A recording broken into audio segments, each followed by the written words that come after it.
मेरे प्यारे दोस्तों, यह तो आप सभी जानते ही होंगे कि पुराणों में चारों युगों के बारे में बताया गया है। सतयुग, त्रेता, द्वापर युग और कलयुग। कलयुग को छोड़कर सभी युगों की अपनी अपनी एक खास विशेषता रही है। परंतु कलयुग में खासियत जैसा तो कुछ दिखाई ही नहीं दे रहा है। चारों ओर लोभ, अहंकार, प्रतिशोध, लालच ही दिखाई दे रहा है।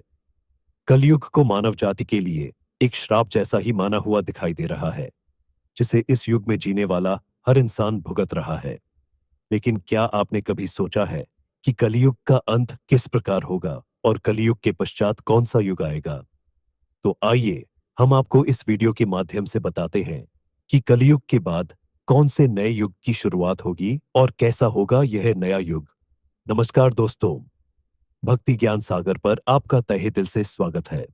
हमारे धर्म ग्रंथ और पुराणों में सृष्टि के समस्त काल अवधि अर्थात समय को चार युगों में विभाजित किया गया है।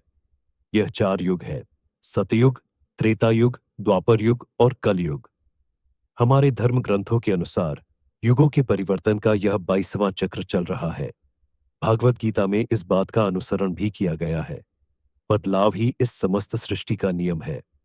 जैसे कि आत्मा एक शरीर को छोड़कर दूसरा शरीर धारण करती है, दिन के पश्चात रात का होना बिल्कुल सत्य है।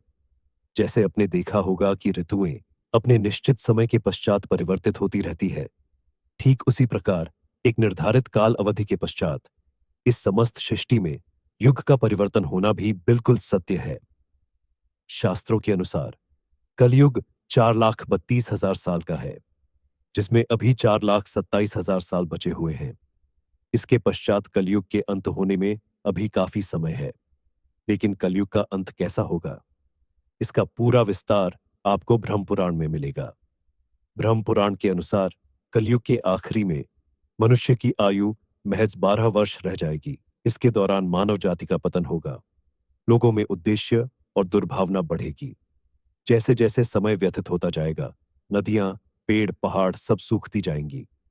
धोखे से धन हासिल करने वाले लोगों में बढ़ोतरी होगी। लोग धन के लालच में किसी भी प्रकार का पाप करने में जरा सा भी संकोच नहीं करेंगे।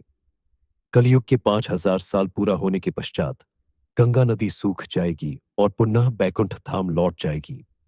धीरे धीरे सभी देवी देवता पृथ्वी लोक छोड़कर अपने अपने धाम को लौट जाएंगे। मनुष्य अपने सभी पूजन, कर्मकांड, व्रत, उपवास और सभी धार्मिक कार्य करना बंद कर देंगे। गाय दूध देना बंद कर देगी। कलयुग में समाज अस्थिर और हिंसकवादी फैल जाएगा। जो लोग बलवान होंगे उनका ही राज्य होगा। मानवता का नष्ट होना निश्चित लगेगा। लोगों के रिश्ते नाते सब समाप्त हो जाएंगे। एक भाई अपने ही भाई का शत्रु हो जाएगा। और जब यह आतंक शीघ्र ही अपनी चरम सीमा पर होगा, तब भगवान विष्णु कल की अवतार में आएंगे और पृथ्वी से समस्त अधर्मियों और पापियों का नाश कर देंगे। इसके अलावा भगवान श्री कृष्ण ने और भी बताया है कि कलयुग का अंत कैसे होगा, जिसका वर्णन महाभारत में मिलता है। भगवान श्री कृष्ण के अनुसार कलयुग में ऐसे लोगों का राज्य होगा जो बोलेंगे कुछ और करेंगे कुछ। इसी प्रकार कलयुग में कुछ ऐसे लोग भी रहेंगे जो बड़े ज्ञानी और पराक्रमी कहलाएंगे, लेकिन उनके आचरण राक्षसी होंगे। कलयुग में बालकों के लिए मां की ममता इतनी बढ़ जाएगी कि उन्हें अपने आगे बढ़ने का अवसर ही नहीं प्राप्त होगा। मोह माया में ही घर नष्ट हो जाएंगे। ठीक इसी प्रकार कलयुग में अन्न के भंडार सब कुछ होगा, लेकिन लोग भूख से मरने लगेंगे। सामने महलों में सभी चीजों प्रबंध होंगे, लेकिन बांस की झोपड़ी में आदमी भूख से पीड़ित रहेगा। एक ही जगत में असमानता अपने चरम पर होगी। भगवान कृष्ण कहते हैं, कलयुग में जब पाप अपने चरम सीमा पर पहुंच जाएगा और पृथ्वी लोक से धर्म समाप्त होने लगेगा, तब मैं कल की अवतार में अवतरित होकर इस धरती को समस्त पापों से मुक्त करूंगा। और उसके पश्चात जो नए युग की शुरुआत होगी वो सतयुग कहलाएगा। किसके तत्पश्चात सृष्टि के युग परिवर्तन का 22वां चक्र पूरा करके 23वें चक्र में प्रवेश करेगी और फिर से नवयुग आरंभ होगा, जो सतयुग के नाम से प्रचलित होगा। इस युग में मनुष्यों की आयु दीर्घ होगी। पृथ्वी लोक पर फिर से धर्म का बोलबाला होगा। मनुष्य भौतिक सुख सुविधा और मानसिक सुख शांति पर बल देगा। मनुष्यों में एक दूसरे के प्रति नफरत की कोई जगह ही नहीं होगी। चारों भक्ति प्रेम भावना होगा। एक बार फिर से मानवता की पुनः स्थापना होगी। मनुष्यों को परम ज्ञान की प्राप्ति होगी। लोग पूजन कर्मकांड आदि में कार्य करने में लग जाएंगे। सतयुग में सभी प्राणियों में देवी देवताओं से बात करने की शक्ति आ जाएगी। इस युग में लोगों को अपने शरीर, मन, तन और धन पर पूर्ण नियंत्रण होगा। आत्मा का मिलन परमात्मा से होगा, सभी सुखी रहेंगे। अर्थात सतयुग को इस समस्त सृष्टि का स्वर्ण युग भी कहा जाएगा।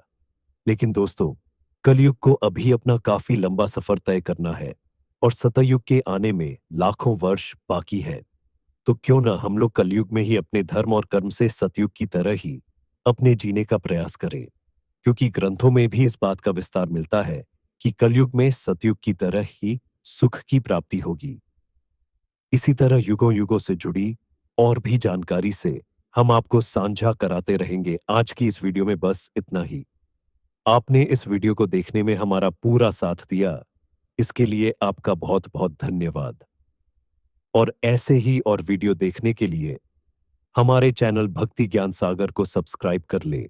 अगर वीडियो पसंद आई हो तो लाइक करके कमेंट करें और अपने मित्रों को शेयर करना ना भूले।